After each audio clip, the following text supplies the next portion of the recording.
Assalamualaikum warahmatullahi wabarakatuh. Perkenalkan, nama saya Muhammad Reza Aprisa dari kelompok 2 Dasper kelas 11 MIPA E. Perkenalkan, nama saya Ayu Andini, kelas 11 MIA E dari kelompok 2. Perkenalkan, nama saya Usalama dari kelas 11 MIA E, kelompok 2. Pada kesempatan kali ini, kami akan menjelaskan materi tentang wirausaha kerajinan dari bahan limbah berbentuk bangun ruang. Perencanaan usaha kerajinan dari bahan limbah berbentuk bangun ruang. Yang pertama yaitu ide dan peluang usaha. Faktor-faktor yang menjadi dasar pertimbangannya adalah sebagai berikut. Yang pertama, faktor keuntungan. Yang kedua, faktor penguasaan teknis. 3, faktor pemasaran. 4, faktor bahan baku. 5, faktor tenaga kerja. 6, faktor modal. 7, faktor risiko. 8, faktor persaingan. 9, faktor fasilitas dan kemudahan. Dan yang terakhir adalah faktor manajemen. Menganalisis peluang usaha harus dimulai dengan perencanaan yang matang dan penuh perhitungan tentang segala kemungkinan yang akan menggagalkan usaha. Dengan adanya analisis SWOT, strength, kekuatan, weakness, kelemahan, dan opportunity, peluang, dan serta threat atau ancaman, berarti kalian dapat mengetahui peta peluang usaha dan ancaman apa yang ada. 2. Sumber daya yang dibutuhkan dalam usaha kerajinan dari bahan limbah berbentuk bangun ruang. Faktor-faktor sumber daya yang mendukung keberhasilan usaha produk kerajinan dari bahan limbah berbentuk bangun ruang adalah sebagai berikut. Yang pertama, faktor manusia. Yang kedua, faktor keuangan. Yang ketiga, faktor organisasi. Yang keempat, faktor perencanaan. Dan yang kelima, faktor mengatur usaha, serta yang keenam, faktor pemasaran, dan yang ketujuh, faktor administrasi.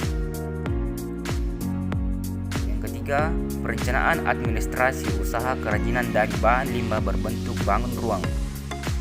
Beberapa aspek penting dalam perencanaan administrasi usaha. Yang pertama, mengurus izin usaha. Izin usaha adalah alat untuk membina, mengarahkan, mengawasi, dan melindungi pengelolaan usaha. Surat izin usaha antara lain surat izin tempat usaha dan surat izin lingkungan atau HO. Yang kedua, penetapan aspek besarnya retribusi. Ketetapan tata cara perhitungan retribusi (SITU) adalah luas ruang usaha X angka indeks nomor lokasi X angka indeks gangguan X tarif. 1. Tarif luas ruang usaha. Yang kedua, indeks lokasi. Yang ketiga, klarifikasi indeks gangguan. Dan yang keempat, ketentuan tata cara perhitungan retribusi registrasi. Yang ketiga, surat izin usaha perdagangan atau SIUP adalah surat izin yang diberikan oleh menteri atau pejabat yang ditunjuk kepada pengusaha untuk melaksanakan usaha di bidang perdagangan dan jasa. Beberapa keuntungan dengan memiliki SIUP adalah: 1. Mendapat jaminan perlindungan hukum untuk kelangsungan dan kepastian usaha.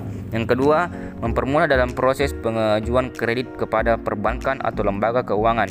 Yang ketiga, bukti memiliki dan menjalankan usaha bila akan melakukan kerjasama dengan pihak ketiga. Yang keempat, mendapat prioritas pembinaan dari instansi pemerintah yang menangani pembinaan usaha kecil. Keempat yaitu pengurusan pajak. Yang pertama itu pengajuan NPWP. Pada umumnya yang diwajibkan didaftar dan mendapatkan NPWP adalah: yang pertama, badan yang memiliki subjek pajak penghasilan yaitu PT, CV, firma, BUMN atau BUMD. Yang kedua, orang yang perorangan atau pribadi wajib pajak yang mempunyai penghasilan neto di atas penghasilan tidak kena pajak. 2. Fungsi pajak. Yang pertama itu untuk mengetahui identitas wajib pajak. Yang kedua, untuk menjaga ketertiban dan pembayaran pajak. Yang ketiga, sebagai sarana pengawasan administrasi perpajakan. Yang kelima, membuka rekening bank. Prosedur untuk membuka rekening bank adalah dengan mendaftarkan diri di bank dan mengisi formulir pendaftaran yang berisi: 1. Pemilik kegiatan usaha. 2. Alamat. 3. Nama pengurus. Yang keempat, alamat dan pengenal pengurus. Yang kelima, tanggal mulainya usaha. Dan yang keenam, nama referensi. Yang keenam, tanda daftar perusahaan. Yang ketujuh, analisis mengenai dampak lingkungan atau AMDAL, yaitu studi mengenai akibat pada lingkungan sebagai akibat aktivitas kegiatan usaha. 4. Perencanaan pemasaran usaha kerajinan dari bahan limbah berbentuk bangun ruang. Ada 3 elemen penting dari sasaran atau target sebuah promosi, yaitu 1. Pembentukan merek atau branding. B. Yang kedua, layanan kepada konsumen yang berupa komunikasi dan pemberian informasi. Yang ketiga, menciptakan kesetiaan pelanggan. Ada 6 kegiatan dan rencana pemasaran yang bisa dilakukan untuk mengomunikasikan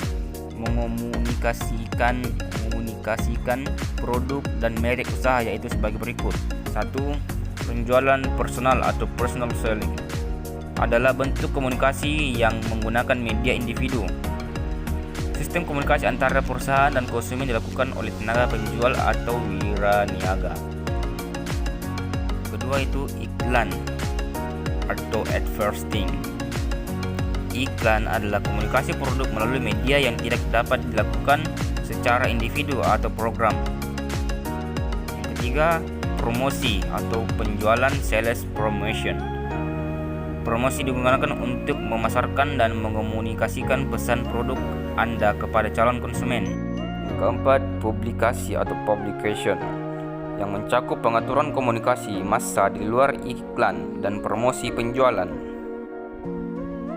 Kelima, sponsorship. Sponsorship merupakan aplikasi dalam mempromosikan produk atau merek yang berasosiasi dengan kegiatan perusahaan lain atau kegiatan pemerintah dan masyarakat.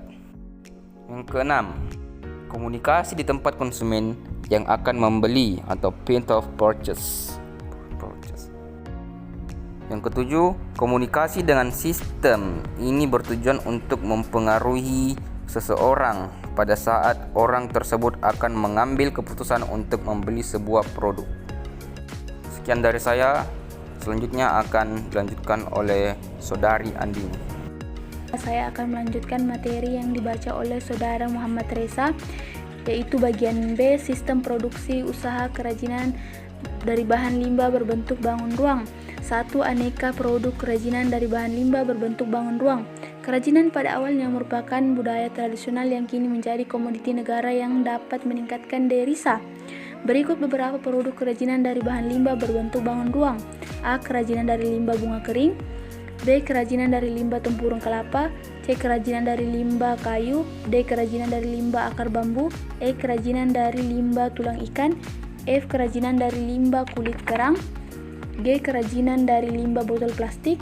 H. Kerajinan dari limbah styrofoam atau gabus. I. Kerajinan dari limbah karet ban. C. Kerajinan dari limbah kaleng. K. Kerajinan dari limbah botol kaca. I. Kerajinan dari limbah logam. 2. Manfaat kerajinan dari bahan limbah berbentuk bangun ruang. A. Manfaat produk kerajinan sebagai benda pakai. B. Manfaat produk kerajinan sebagai benda hias. 3. Potensi kerajinan dari bahan limbah berbentuk bangun ruang. Di bawah ini merupakan contoh hasil limbah berbentuk bangun ruang yang dapat dimanfaatkan untuk kerajinan. A. Daerah pesisir pantai atau laut, cangkang kerang laut, tulang ikan, tempurung kelapa, sabut kelapa, dan lainnya. B. Daerah pegunungan, biji-bijian kering, buah-buahan kering, kulit durian, dan lainnya. C. Daerah pertanian, biji-bijian kering, bunga kering, kulit pohon kering, dan lainnya. D. Daerah perkotaan, kulit kacang, kulit telur, kemasan plastik, botol kaca, kemasan kaleng, dan lainnya. Selanjutnya bagian D dan E akan dibacakan oleh Saudari Ummu Salamah. Bagian D. Strategi promosi produk hasil usaha kerajinan dari bahan limbah berbentuk bangun ruang. 1. Pengertian promosi usaha kerajinan dari bahan limbah berbentuk bangun ruang. Promosi adalah segala bentuk komunikasi yang digunakan untuk menginformasikan, membujuk, atau mengingatkan orang-orang tentang produk yang dihasilkan organisasi, individu, ataupun rumah tangga. Menurut Sistaningrum, tujuan promosi adalah sebagai berikut. 1. Memperkenalkan diri. 2. Membujuk. 3. Modifikasi. 4. Membentuk tingkah laku. 5. Mengingatkan kembali tentang produk dan perusahaan yang bersangkutan. Selanjutnya kita lanjut bagian E. Laporan kegiatan usaha kerajinan dari bahan limbah berbentuk bangun ruang. 1. Pengertian dan manfaat laporan kegiatan usaha kerajinan dari bahan limbah berbentuk bangun ruang. Laporan kegiatan usaha adalah penyampaian informasi sehingga tercipta komunikasi antara yang melaporkan dan pihak yang diberi laporan.